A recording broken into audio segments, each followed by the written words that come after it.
right, everybody, welcome to Her Story Podcast. Today, I'm here with Chelsea Thomas. Chelsea, thank you so much for speaking with me today. And can you start it off with telling me a little bit about yourself and why you're here for the interview? Yeah, of course. Thanks for having me. It's great to meet you in person, I should say. And a little bit about me is I am the founder of Family in Flight, which I know we'll kind of touch on later, but I'm also a mom to 4 kids. I have 2 boys and 2 girls. And we have 3 dogs. I live in Florida, and my husband lives in Mississippi, which is sort of the whole backbone of Family in Flight. Yeah. All right. And can you tell me a little bit about what led up to Family in Flight? Yeah, so my husband's military, and we met while we were in Tampa, and he was stationed here. And, naturally with military, you have to move every few years. So we knew that that was coming, but didn't really realize what it actually meant for our family. But from the beginning, we knew I was staying here because I have 2 biological kids that are here. So due to kid schedule, I wasn't able to move with him, and neither were the kids, which was fine. Like, we had talked lots about it, had couples therapy ahead of time, but come to it, we are now living states apart. He, like I said, is in Mississippi and I'm in Florida. And so about every other week, I'm traveling 10 to 11 hours to drive to Mississippi. And on one of those drives, I was like, this is ridiculous and I hate this, like just the raw emotion of like how hard this is. And so I started searching and looking for support for people in my position. Because I was like, I can't be the only one living apart from my military spouse, and not because of a deployment or because of a short-term trip or anything like that, like because he's stationed elsewhere and there was nothing. And then that made me even more frustrated and more just kind of like deflated, just kind of really feeling alone and like, what do I do and how do we get support? And so continued to dig and found that there are a lot of people in this position, and it's actually called geobatching. Had no idea that that's what the term was or that we were even doing that. And so then I decided, you know what, since there's no support and there's actually a lot of people out there now that I've dug deeper, I'm going to create a nonprofit to help with travel grants. And that's how Family in Flight sort of started and kind of hit the ground running. Mm-hmm. And can you explain to the audience a little more about geobatching, like those who aren't familiar with the term? Yeah, so like I said, I was completely unfamiliar with the term. I believe we had been 2 years into, living apart before I even knew what that term was. And geobatching is short for geographical bachelor. And it's a military term for those who are living stationed apart like we are. So it could be, you might only be 4 hours apart from each other, but you're geobatching. You might be in Florida and your military member might be all the way in Washington State. You're geobatching. It doesn't necessarily matter the distance. It's more along the lines of you guys are not living in the same home, still actively married, not going through a separation or a divorce, because that is a totally different term in the military world. Mm-hmm. This is, a marriage and a married couple who are living in 2 separate locations due to the service member's relocation. And does geobatching apply to only in the U.S., in the States, or can it be international? It can be international too. So we have someone that I've talked to previously. She is just entering the start of their geobatching because her husband is currently going overseas for 1.5 years. So it can really be anywhere. It's just the simple term of I live here and you live there. Interesting. And how long have you been involved with geobatching? How long has your family been doing this? Yeah, so we have been doing this technically since March of 2021. So what is that, 3 years now? Yeah, 3 years. Yeah, so 3 years, and we have, roughly 3 to 4 more years to go. So we're about halfway through, which we celebrated like halfway point. Yeah, we were super pumped. We're like, look, we're on the downhill slope. And everyone's like, how much longer? And I'm like, 3 years. And they're like, what is wrong with you? They're like, why are you celebrating already? And I'm like, hey, because we've done it for 3 years. So we know we can do it another 3, Mm-hmm. So what is it like working this nonprofit and also trying to balance your family life and your full-time job? Chaotic is probably the word that we use often in our house, because I do work a full-time job. Luckily it's remote, so I'm able to be home with the kids and, take them to all of their sports and music and classes and all the different things that they're doing.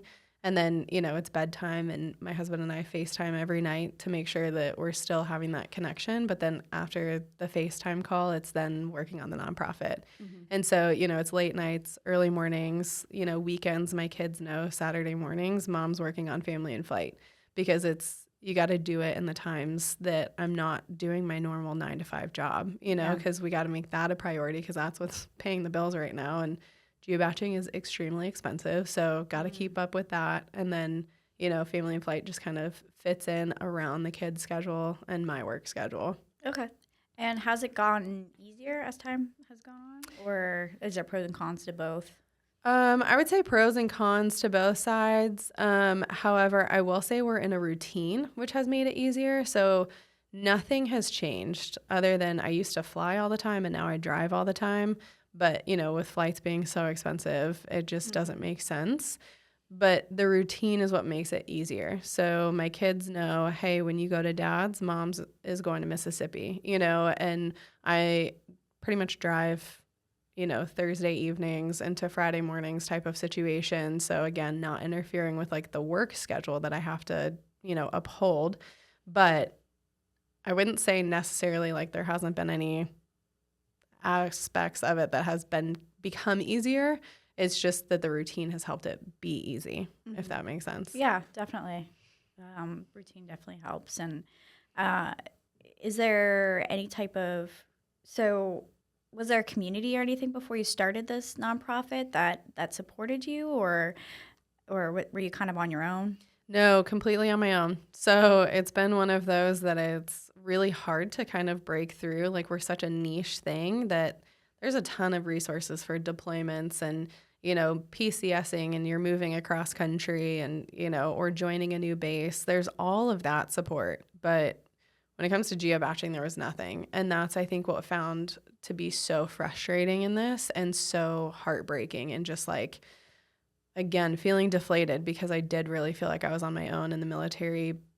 Yes, we knew we were going into this, but it's still not easy to grasp at times because of, just because we chose this life in the military world doesn't necessarily mean that it made it any better for us. Yeah, definitely. And your nonprofit, does it help just Army currently, or does it help other branches? Nope. So we do all branches. So we have helped there's reservists who have applied too, for this, so that they can deal with, all the trainings and all the stuff.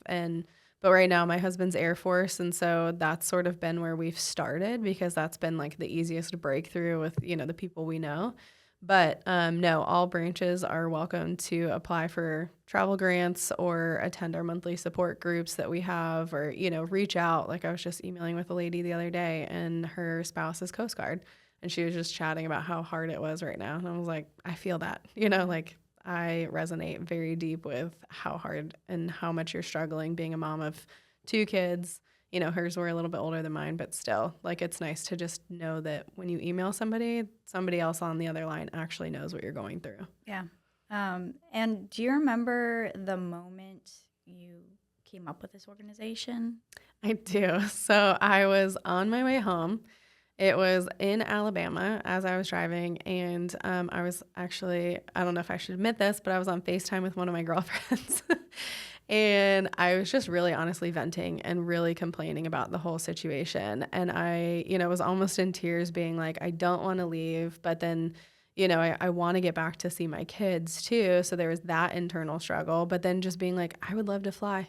Like, it would be so much better if I could just fly the 2-hour flight and be done, And I remember just talking with her, being like, there's got to be something. And if there's not, I'm going to make something. And she was like, get it, girl, And I was like, well, I love that. yeah. Girlfriend encouragement. Oh, she was amazing. She's actually our secretary on the board, because I was like, I came up with this idea with you. And then we like started spitballing kind of like ideas and what we could do and how this would look and where it would, all the different things. And, so she was a huge key part of this. And so I was like, you got to be on my board at some capacity, you know, and she's super busy. So she was like, I'll be your secretary and meet once a quarter. Yeah, that's But awesome. yeah, so I was in the car on one of the many, many drives. How many members do you have helping with this nonprofit currently? So right now, I believe we have 7 board members, and then we have volunteers across. So we have volunteers in Texas, North Carolina, Mississippi, New York, New Jersey. So we kind of have people spread out all over, because, you know, we're trying to break into these bases, and so that we can like pass out flyers for upcoming events or support groups or whatever it might be. So I would say we probably have about 10-ish. Well, I guess that's more than 10 if we have that many states, but you know, 10 to 12 people helping out with this nonprofit. Do you have a number of like people that you've helped, families that you've helped, or is it just like so many? Or No, so actually, because we just launched in August of 2024, and so from August to December, I really took the time to like lay the groundwork. I wanted to make sure that we were a legit nonprofit. I applied for our 501c3. I went, you know, I got our business license. I set up the board. We had our, you know, conversations of what it's going to look like, and that was really just kind of figuring out what we wanted to do. Because when I initially started this, it was only for travel grants. I had never thought about the support of it. I hadn't thought about the resource aspect of it. That never really crossed my mind for whatever reason. It was more of like, I just want to financially help people. And so from August to December, we figured out what the application process looks like. What are the requirements? How does somebody apply and get approved? All of those things. And so, you know, I'm working on social media and the website and all of that, and just making sure that once we did officially do a big launch, we were ready to go. So then in January, we launched. So we've really only been around, I mean, in August, it's a year, so that's super exciting. But we haven't officially opened up applications. However, we have reached out to specific people, and some people have reached out to us. So we have one family that we officially helped this past summer, but that's because we just opened our applications back in May. So for us, it's super exciting to be like, hey, we were able to help these people, you know. But really right now we're focused on more so of the support groups, because that seems to be where people are struggling. A lot of people are like, well, I don't need the financial help. You know, I don't want to take from somebody who really does need it. And so that's where we're pushing more of the resource and the support aspect rather than the travel grants at this time. But, you know, for anyone who is listening, you can always apply and reach out to us for that travel assistance. yeah, and can you break down further like the assistance that people can get from this program? So you mentioned travel assistance. You mentioned support groups as well. Is there anything else that you'd highlight? Yeah, so right now our support groups are really just like once a month we jump on, and, you know, whether you've done this before, whether you've done it in the past and want to offer support, you know, you've had a bad day, a good day, you're getting to see your spouse soon, whatever it is, like we want to be there for you, the good, the bad, and the ugly. And eventually we will have, we've talked to a few, you know, psychologists to jump on to help provide tips and tricks when, you know, you are really struggling, and, you know, how to balance your life. A lot of us are, you know, playing the single mom role while our military member is over wherever they are.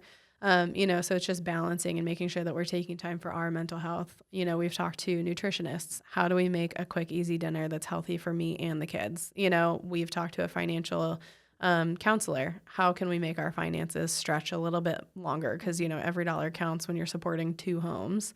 And so that's a lot of the support that we do have within our support groups that are monthly. And then we have a resource page where we have put on there vetted military specific companies. So a lot of times when you move to a new place, or maybe you are left on your own and you don't have family to support you and you don't have any babysitters, but you need to do a work event or something, where do you go? Well, on our site, we have verified babysitting, caretaking people who work specifically with military families, you know, so they understand the background. They, you know, you might have some crazy event for work and you're gone for 16 hours. They get that. You know, so our resource page is a really good spot to take a look and just kind of see what's out there. You know, there's so many organizations. And 2, we've gotten a lot of people coming being like, well, my spouse is deployed, you know, And we don't do deployments because there's so many great organizations who do focus on deployments. So we're not trying to take from them.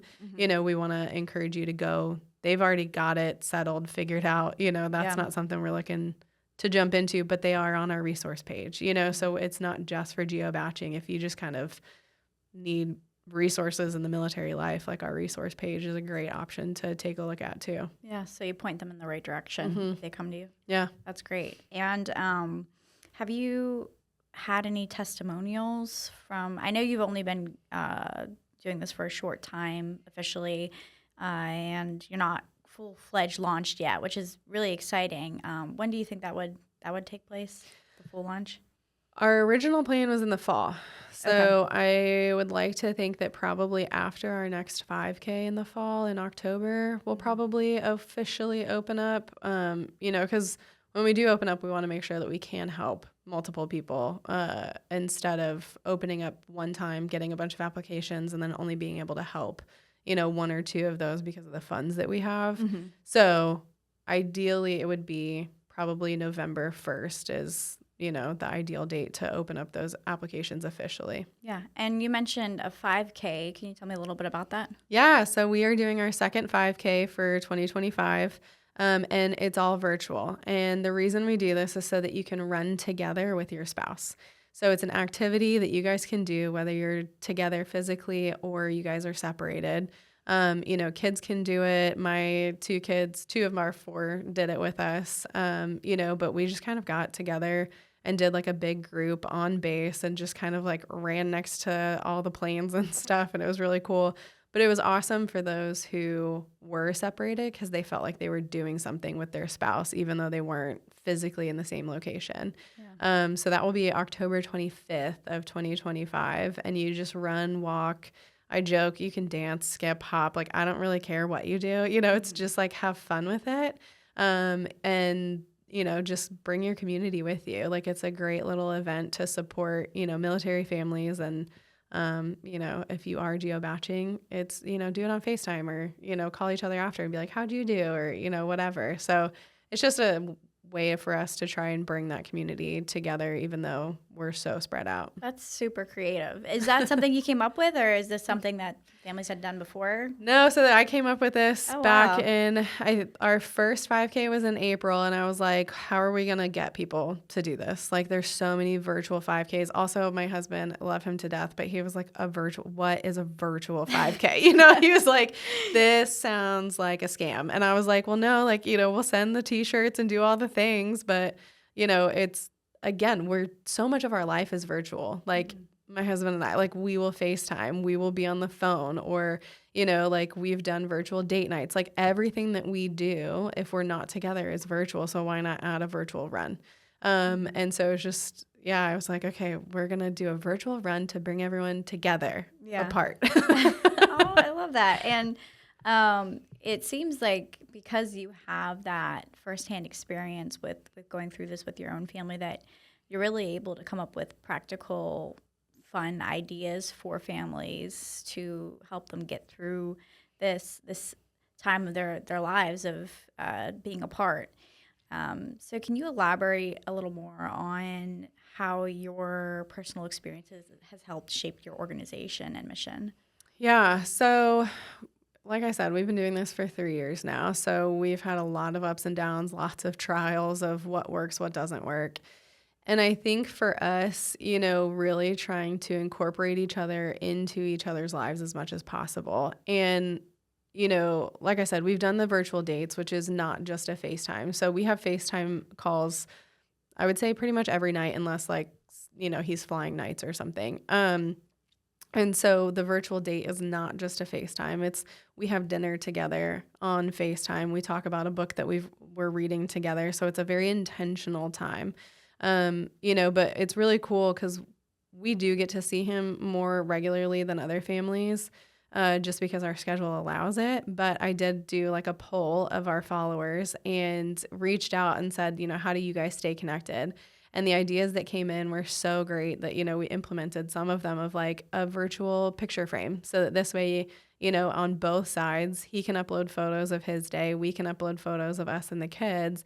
and you still feel connected, or a calendar countdown to, we've done those sticky notes on a mirror where the kids get to pull off, each day. And that's when they get to see, hey, we get to see stepdad or dad to be, whether he's coming here or we're going there. So we've been able to use that.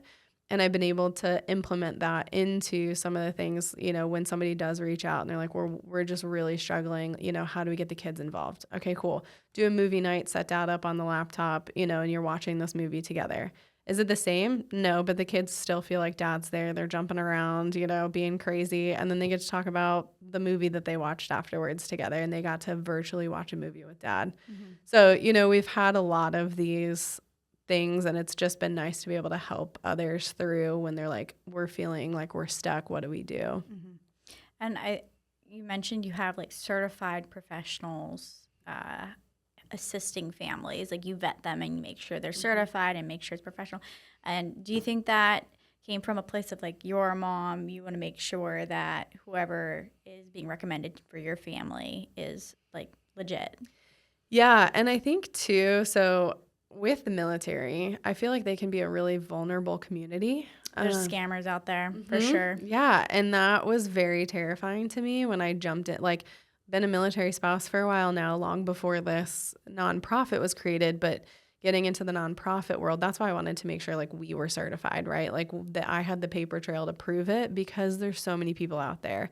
And I think that was the initial part of it, was I want to make sure that my families that we are helping and that we are saying, hey, go to our resource page, join us on a monthly support group. It's that they're not getting scammed, because that would be terrible. Like I would feel personally responsible for them getting scammed if it came from our resource page. And so I think that was one of the biggest things. But then as a mom, like I need to know that if in a pinch, I can have a certified background checked, babysitter come watch my kids, and I know it's going to be okay. It's not some stranger I met on Facebook hoping for the best, like, and not that like everyone's doing that, but at the same time, sometimes that's people's only resource, and that's the only place they know where to go.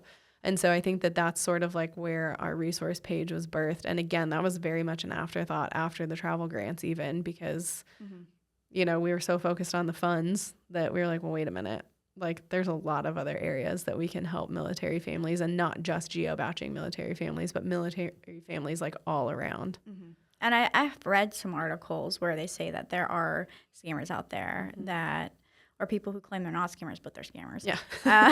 They particularly target military families because, like you said, it's a vulnerable time. Spouses are apart. You can't lean on each other as much and double check things and everything. Have you personally had a situation that you've come across that you'd be wanting to share, or have you heard stories or had friends or family members maybe in the military that have experienced that? So I personally have not, but I have heard that there's a lot of groups out there who are like, we're sending boxes to military overseas, and the stuff never gets there. And so I think that's what sparked it.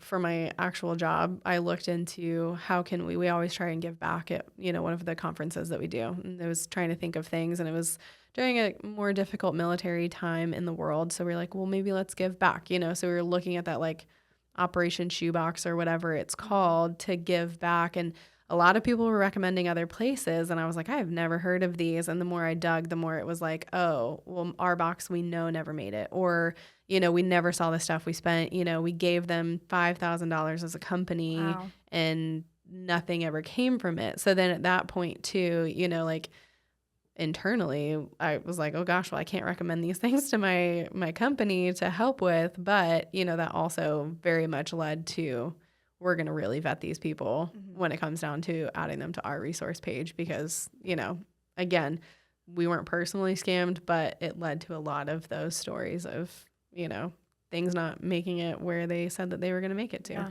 It sounds like you looking into this had led to a lot of like rabbit trails of look at all these different things. Yeah. And it never ends. Like there's never so much. And what were the biggest struggles or concerns that you had with starting your nonprofit? I'm sure like vetting people was one of them. What are some other ones? Yeah, so making sure, because we also didn't want to get scammed. There's people out there, and I think especially now in the world, like a lot of people are struggling financially. And so we wanted to make sure that the people we were helping were, in fact, military families who were living apart due to this, not due to a deployment or anything like that, but, doing the geo-batching experience. And so that was our biggest thing. That probably was like our multiple. I think we had 3 board meetings based on how we were going to get the information. And our legal counsel was like, well, you can only ask certain things, So like that was our biggest hurdle. And then it's also, how do we vet them without it coming back on us that, there's favoritism or there's unfairness, so then we had to come up with a grading scale. So we have once we officially have like our full launch, we'll have a approval committee. And so the application will come in, it'll be sent to the approval committee. They have a very strict grading system. They will grade what they think based on the answers provided and then send it back. And then if you're above this number, you get approved. And if you're below this number, unfortunately, you don't get approved. But it's a way to sort of cross-check and make sure that we're not approving everyone just to approve everyone or, things like that. So those have sort of been like the 2 biggest. And then filing for that 501c3, man, that was a complicated process. Oh, no. But we officially got it. So I'm like, great. This is super exciting for us. Like we are officially official with the government. So that was a really big, exciting day back in the spring. But those are probably some of our biggest hurdles so far. And then just, reaching the community because again, I didn't even know geobatching was what I was doing for the first 2 years. So just trying to make sure like, hey, this is what you're doing. You're like, hey, I live apart from my spouse. And I'm like, that's geobatching and we're here to help. Yeah. And I didn't even consider that you can have scammers who like are trying to take advantage of your nonprofit and pretending to be military stolen valor or whatever. Yeah. And stealing from people who would actually need the services. Have you come across it yet? No, thankfully not. We did get an application and reached out to the person and never heard back. So it did make me wonder if it was like one of those like spam bots. Because I was like, if you're requesting money, I'd be like on top of my email waiting for a response, like if I desperately needed it and there was like nothing and we followed up and nothing. So I think that it was the start of one and we avoided it, hopefully. Hey. Yeah, I'm sure.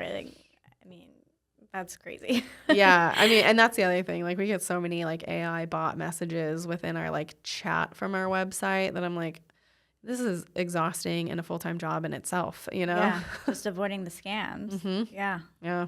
That's insane. And have you heard from any families that you've helped? Have they shared their testimonials with you?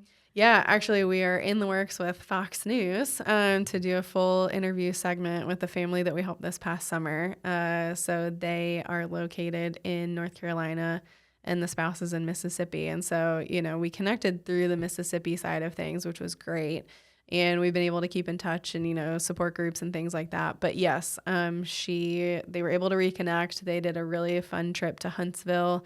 She was talking about it, has some photos. So hopefully that will be either been released or released soon by the time that this comes out so that we can, also share that. But yeah, it's very rewarding to see, hey, we've been able to help this family for, and it wasn't their full trip. We weren't able to financially fund the full trip, but even part of it helps when you're, again, supporting kids and 2 homes and, all the different financial burdens that come with that. Yeah. And I'm surprised that there isn't already programs like that. Yours is the first one that's helping families who are, in the States and just living separately and they just want to see their dad. Like, that's crazy that there's not already organizations that do that.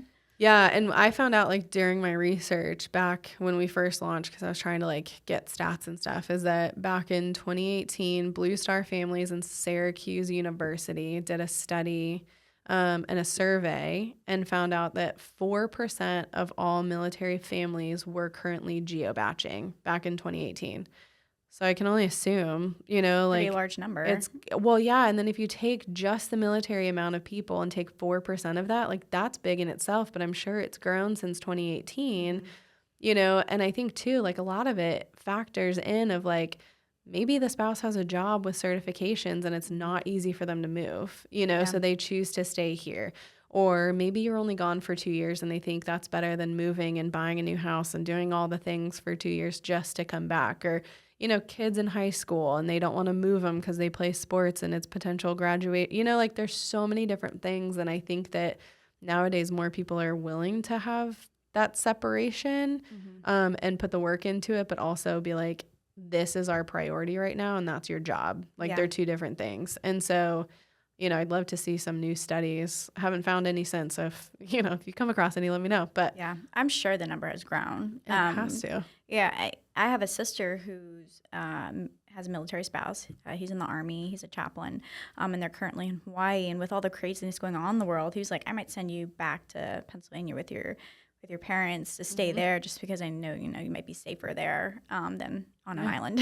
Yeah. So like if I already have someone who I'm related to directly that is maybe at some point doing the geobatching, I can only imagine how much the number has grown. And I mean, since COVID too, like everybody's doing so much more remotely and virtually, and I'm sure families are attempting that as well with their lifestyles in the military.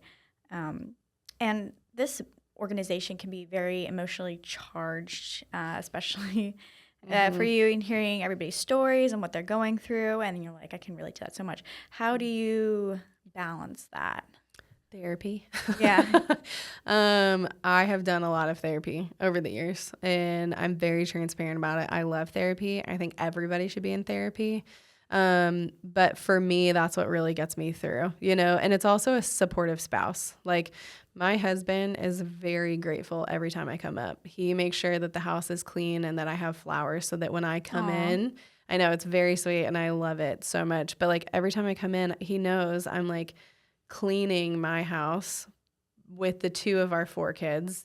And I'm exhausted by the time I get up there, and I've either driven or flown or, whatever to make the effort to go up there. And so it's having a spouse who's really supportive. And there are times where I've been like, I can't come this weekend. I'm too emotionally drained. I'm too exhausted, and I just need to stay home. And I don't get any crap for it. I think there are some spouses who would be like, oh, you don't want to come up and see me. Like now we're not going to see each other and all these things. And my husband will go, that's okay. Take some time for yourself. And so, for me, having those moments and recognizing like when I'm on the verge of like, mental breakdown, because of like summers are really hard for us because there's lots of moving parts and pieces. It's exhausting. With my girls, we're separated across 3 states because, that they're with their mom most of the time. So it's coordinating between 3 states and 3 schedules and all of these different things. And so by the end of summer, I'm like completely drained. He just told me he's going to a conference and it's one of the weekends I was supposed to be up there. And I was like, okay, I'm going to stay home. Like, I'm not going to come that week. And he was like, sounds like it worked out perfectly. And I'm like, it really did. And so for me, it's just really recognizing when I'm on the verge of needing that emotional support, being very open with him about it of, hey, I'm really struggling right now. Like I'm really having a hard time with the drives or with the flights or, whatever it is.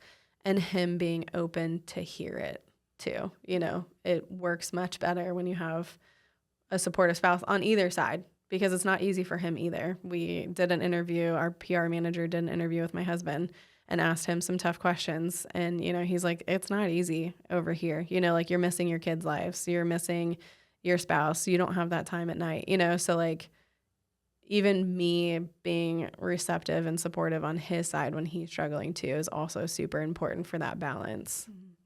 And if you feel comfortable sharing about it, I'm curious as to how this organization and getting these funds has helped the military kids. Yeah. So, it's hard. I don't talk to my girls as often as I would love to, but with the boys that live with me, it's been nice to have this organization because they also feel like they're part of something because mom created it. And so for them, they feel even more supported. But for knowing that we were able to help the family this past summer, for those kids to be able to see their dad for a week, like that's huge. Like it's hard for kids. And my kids, this is their stepdad, and they still struggle at times with well, when is he coming home? Like, we just had to break the news to them that we might be moving and it's not him moving back home. You know, we told them, hey, we're going to finish out in Mississippi and now plans have changed. Thank you, military. But, Yeah. you know, having that conversation with them and they are like devastated. Oh. But they know we will do everything we can to get you guys to see each other, to get the family together. You know, he might be closer, you know, so that was like a positive. But yeah, I mean, it's just also having the open conversations with the kids too. And when they're like, hey, we want to call him, you know, you stop what you're doing and take that moment and let them call that parent. And whether that parent can answer or not is a totally different situation, but it's the fact of you providing the support to your children to let them call. And when they don't pick up, you can say, well, they're busy working and they'll call back when they can, but at least they had the opportunity. And my husband will pick up even if it's for like 2 minutes and be like, hey, I can't really talk, but wanted to say hi. And that will go a long way, you know? And so just having those moments in the open conversation with your kids too, I think is super important in this situation, and not sugarcoating it. Like, I've never done that with the kids and I'm not going to start now, you know? For sure. And with starting this nonprofit, has anything about it surprised you, or any aspect of starting it, of testimonials, or anything that's gone on? Yeah, actually, the lack of applications. And again, we haven't fully launched, but we did reach out to people and they haven't applied. And I'm like, what? Like, that is so strange to me. You know, like, we've had conversations about how you wanted to know about the applications and when they were open, or you wanted to know about support groups. And I think it's the lack of interaction, but also, you know, I think of my own life and I'm like, okay, well, I'm a busy mom. I'm doing a lot of things by myself. I'm working full time. I'm traveling pretty much every week, you know, so like, if that's my life, granted, we're a little bit more chaotic than most, you know, but if that's mine, I'm sure other people in my shoes are relatively the same, if not on the same chaos level, you know, and so they would just might not have time.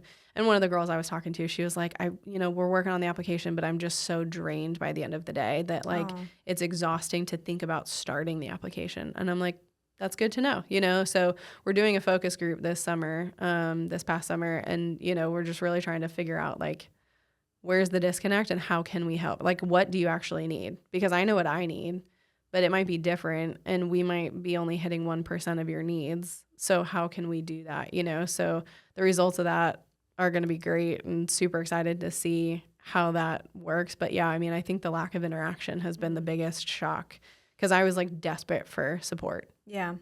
I think it's great that you're not taking it personally, like the lack of applications. Like, you're like, there's a problem, let's fix it. Like, let's be very logical and practical about this. I know you need help. Yeah.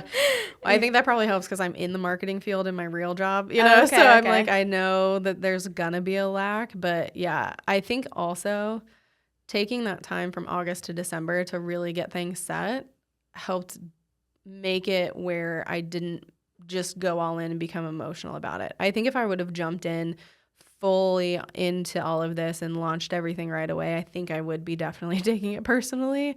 And not to say that it's not hard. Like, when I look at our social media and I'm like, cool, we got 4 likes today, you know, and I'm like bummed.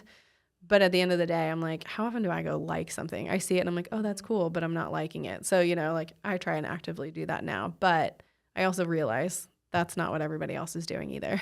For sure. You're dealing with a lot of people who have a short amount of time. Yeah. And that's one of their main issues. Yeah. Making time to even find resources, I'm sure, is a struggle. And as for the nonprofit, do you have like short-term goals and long-term goals that you're trying to hit over the next 6 months, year, 2 years? Yeah. So we've had to adjust a lot, like I said, with starting it as a grant travel funding program to now more support. We've had to adjust a lot of our goals. But I would say in the next 5 years, we're hoping to get with the Tampa Bay Lightning and be partner of their like community heroes that they have. That's like a huge goal for us. That would be a massive, massive win on our part to really be, you know, that community partner on their military night. And then, you know, we have goals of like how many corporate partnerships we're looking for within 6 months, you know, so always trying to grow in that capacity too. And then, you know, we have a goal of how many applicants we'd like to see by December if we launch, you know, November. So I think part of being a good founder of a nonprofit is having fluid goals and realizing things are going to change. I think we can sometimes get tunnel vision and we're like, well, I need this, this was our goal and we failed. Well, the goal might've been helping 10 people this year and maybe we only helped 5. That's not a failure. We still help 5 people. And just kind of being able to understand that and see that side of things too is super helpful. And, my mentor told me that. She was like, you gotta be able to be flexible in this because you'll put your goals down and they will change, without a doubt. And so I think that that's been super helpful. So we do have goals, but we're not married to them per se. I like that. Flexible. Yeah. Yeah.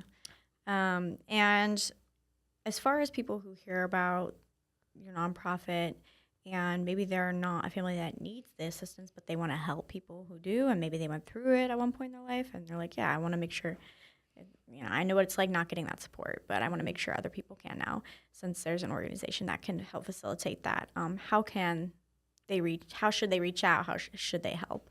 Yeah, so there's a few ways to help. Obviously, financially, we will always, be happy for that because your dollar does immediately go back into helping other families. However, if you have been somebody who geo-batched, share your story with us because we like to share stories on our platform so that people are, one, not just hearing my story over and over because that can be redundant, but also to know that you're not alone, and to make sure by sharing your story, you can be as vague or as detailed as you want, and it will eventually get to the right person, And so sharing your story is a big one, donating or connecting us with a family.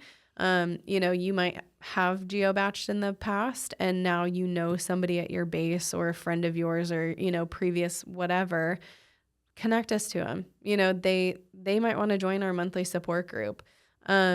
And then speaking of monthly support groups, jump on. So even if you aren't currently geo-batching, we still want to hear from you. Your advice is valuable to us, and what you have to say and kind of what you went through will help somebody else, whether it was 10 years ago or, you just finished last month. So I would say those are sort of like the 4 top ways of, giving back and helping our organization by donating, sharing your story, telling a friend, or joining our monthly support group to help. Do you have links on your website for donations? Yep, we have everything on our website. So if you want to join the support group, go to our website. It will give you the link. You can submit your info and we'll get you the link for the monthly support groups. It's the first Wednesday of every month at 8 p.m. Eastern. So this way, you can kind of mark it on your calendars. But yeah, we have donation links. We have, our emails there. So if you think of something or if you are at a base and you want to be one of our base volunteers, reach out to us. We have a lot of space to grow and to add people into roles. And, if we can find people who have geo-batched or are currently geo-batching to fill those roles, it just makes it even that more personable in the end. Mm-hmm. And we are coming towards the end of our podcast episode, but before we wrap up, I wanted to ask you, is there any advice that you have for military families who are separated and going through the geo-batching, separate from the nonprofit, but just, human to human? Do you have any advice for them? Yeah. So my therapist told me this a long time ago, and this is my favorite piece of advice, and I tell everybody about it, but it is called the vent container. And what it is that, especially in military life, so whether you're geo-batching or not, you can use this. It is called the vent container because you want to contain it. So there have been times where my husband will be like, oh, my job is making me leave short notice and now I'm missing, XYZ event, or I'm coming home late because we have this, whatever it is. And I am frustrated. I'm not frustrated at him because he's not making the active choice to stay at work, but I'm frustrated at his job. So what you do is you say to the other person, vent container, and they know not to be defensive. They know not to take anything personally, and they know that this is not a time for them to fix the problem. That's the biggest thing for men. Mm-hmm. This is not your time to fix it. Yeah. And so you open the vent container and you just be like, I hate your job. This sucks. I'm so miserable. I've done it with geo-batching too, of like, I hate that we live apart. I hate that I have to travel all the time. I hate that you can't come to me, just really letting it out. And then, they have the space. They can either say, do you want to talk about it more, or do you want to just have this as a vent session? talking about it more opens the door. And my husband and I have had some amazing and some of the best conversations with these vent containers. But sometimes I don't want it. Sometimes I just want a vent and then that's that. But the super important part is whenever you're done with whether you talk about it or whether it's a vent session, you have to say vent container closed. If you do not do that and you continue going, it can then start muddying the waters. And then it's like, well, wait, are you mad at me? I thought we were done with this, and then it becomes the argument. So you have to close the vent container and then you can move on. You can reopen it as many times as you want. And I have done it multiple times in a conversation. That has saved my husband and I so many arguments where prior to that, I'd be like, I hate your job and this is stupid. And he thought I was mad at him. And I'm like, it's not you, it's your job, So that is probably my biggest piece of advice for anybody in any type of relationship, geobatching or not. That's really cool. I think I'm going to use that. Yeah, I love it. It's the best. Like my therapist, man, that has saved us so much. Yeah. And so there's a lot of invisible burdens on military families and in general. Is there anything that you wish outsiders who aren't involved with military would know about what that's like, or just anything in general? Like, I wish they knew that this is what we feel. Yeah, because I've gotten a lot of, well, the military pays for your housing, don't they? So they would just pay for both of yours. Or the military pays you really well. And I'm like, that's the biggest joke. Yes, it really, that is not a thing. And I understand, yes, there are definite perks to military, and we do get got that 10% discount on that donut. I know. But I'm like, yeah, that's great that they give us a little bit of money for it doesn't even cover our mortgage, people. And we have 2 houses, it doesn't even cover one. So that, I think, to me, if it could just educate anybody in one small little piece, is that yes, the military does have its perks, but financially speaking, that's not one of the perks. Oh, that's too funny. That's very relatable. Relatable. I know. I'm like, this is ridiculous. Luckily, I think the military's gotten some pay, small pay bumps, but it's been so long. It hasn't come fast enough. Yeah. All these families have been waiting too long for a pay increase with inflation and everything like that. I think it was because people were literally couldn't buy food, that they're like, maybe we should pay them more. Which is ridiculous. So that's where we have to get to. Yeah, exactly. So my final question for you is, do you have any advice for the audience who maybe sees, maybe not military issues, but issues in general that they see, and they want to start a nonprofit to help resolve that issue that they see, and maybe they're just worried about getting it started? Yeah, so I will say one of my girlfriends, a different one, I was talking to her, she's great with nonprofits, and I was like, well, I'm not sure if there's something out there already or not. And she goes, it doesn't matter if there is, do it anyway.